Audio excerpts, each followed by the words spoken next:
just from going through, did it, I mean, did it mean more when you have to go through some of the physical injuries and having to wait to get to that point, and now to when that title's in your hand for the first time, that does that kick in at that point? Does it kick in backstage at some point? Just the road it took to get there?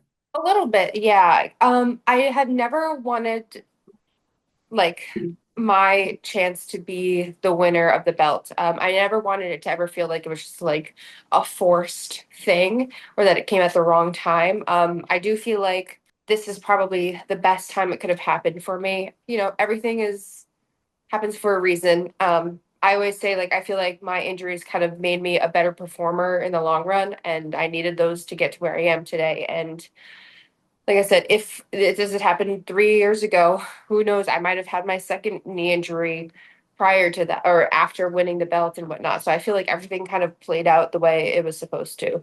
Could you guys kind of feel that there was this immediate chemistry between you two, that you guys, your guys, whether it's styles or physical ability, Mhm. just really meshed well? I do think so. I do think there is a chemistry that is very visible for or palpable for a lot of people to see and feel. But I always also, like I did with her, I do with everybody. I always try to bring the best out of my opponents and kind of push them to places they don't think that they can go on a normal basis. And I feel like she is someone who feeds off of that really well. And maybe she needed that more than she realized. And but yeah, she's definitely such an incredible wrestler as it is that it's like who wouldn't want the chance to wrestle someone like her? What does it say about someone who somehow needs to have 12, 13 now championships to kind of maybe, fill a void, or prove that she's, kind of prove her greatness with all of this gold that she carries now? Yeah, I mean, listen, I there's nothing wrong with setting goals for yourself and wanting to achieve anything and everything and achieving the impossible and whatnot. Being the world champion, you need your full focus on and you need to put your everything into it. And I'm going to prove to her that it's not just another addition or not just another accessory that she has. Do you feel like you need to beat her as much as she needs to kind of beat you to get that title, where obviously you've beaten Tony now, but you Mhm. have to beat her I to think kind of so. solidify that, like, hey, I am the top, person in the company now. Yeah, I definitely do. And I also need to, I feel like last year when we wrestled, I was trying to prove myself to other people. Um, and I was trying to sort of like reach for something and grasp onto something that I used to have but wasn't mine anymore. And now I have something that is completely mine that she's never had. And I feel like it's sort of putting her in her place a little bit, that she's not the only one that can run this place anymore. What was the Blood and Guts experience like, and did you guys feel like um you had to make a big statement with that match, given it was the first one? Yeah, I mean, I think all of us collectively had shockingly an amazing time doing it. We a lot of us are insane people, and it was very enjoyable getting to kind of showcase another side of our abilities. And sometimes putting those moments together, whatnot, it's not really about thinking like we have to go out there and we have to do this, this, and this. I think we just have a really we have so many talented people that just like we naturally were able to come up with all of these moments and memorable things and exceed all these expectations because of the caliber of performer that we have in the match itself. Do you feel like when you look back on it now that this bar has kind of been set, where, obviously it's a style of that match that sets AEW apart kind of from other places that do similar ones? Yeah, I think so. I think it's definitely a bar has been set, especially with it being the first one ever for the women and also not just being the first one to ever happen.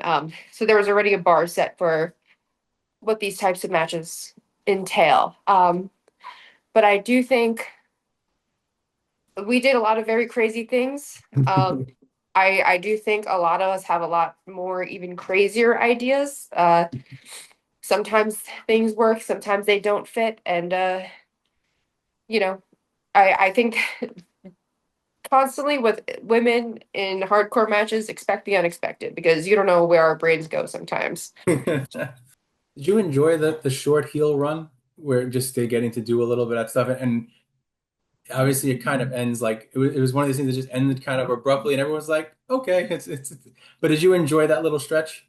Yeah, for sure. I definitely think there's things that I would have done differently. But sometimes you uh I also, I wasn't alone in that. And when you're not alone doing business, you're not always the one making all the decisions and everything has to be a team effort and whatnot. So I feel like that's, everyone does things differently when they are in charge of everything that they do. But when you're working with other people, you have to accommodate for other people and work with other people.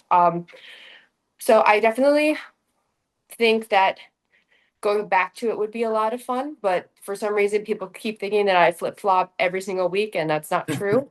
Um, I've been trying to make a name for myself and make amends ever since that ended. And you know, I can only be forgiven by those who think that I deserve it, and not everybody thinks that. So I will always be in an odd standing with some people. Did you like the way your championship moment kind of played out, where sometimes there's this, big build to this big singles match, and you kind of know, hey, maybe this is the moment, where it was kind of quietly done through these, little moments with Yuta and kind of getting you ready, and then all of a sudden, hey, you pin Tony I think it was a four-way, match, and everyone's like, oh my God. Hmm. Yeah, I prefer when fans don't know what's going on in wrestling because that's how it should be. They shouldn't expect to know everything. And honestly, it ruins things when people look for spoilers or they look for answers it really is frustrating when people say that wrestling is bad because it's not what they want it to be, or it's not the outcome that they want, or it's not the finish that they imagined in their head. And they think wrestling's bad because it's not what they said it should be when they are not wrestlers. They are not doing what we do. They just like things that they like. So that's, I think, the most incorrect way to watch wrestling. You don't know you're not a fan if you hate things just because they're not what you want. That's not how it works. So I am very happy that I was able to kind of shock the world in the way that I did. What would it mean for you to beat her, to kind of set her back in this, belt collecting journey, and like you said, kind of really solidify your standing here? Hmm.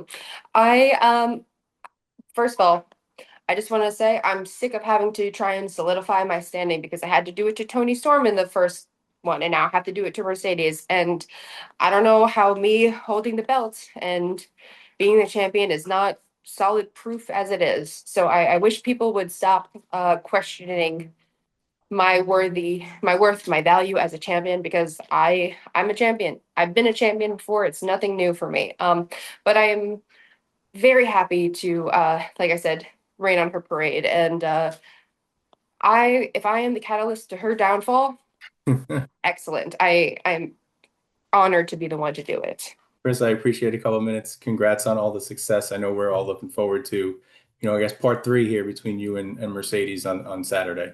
Thank you so much. I appreciate it.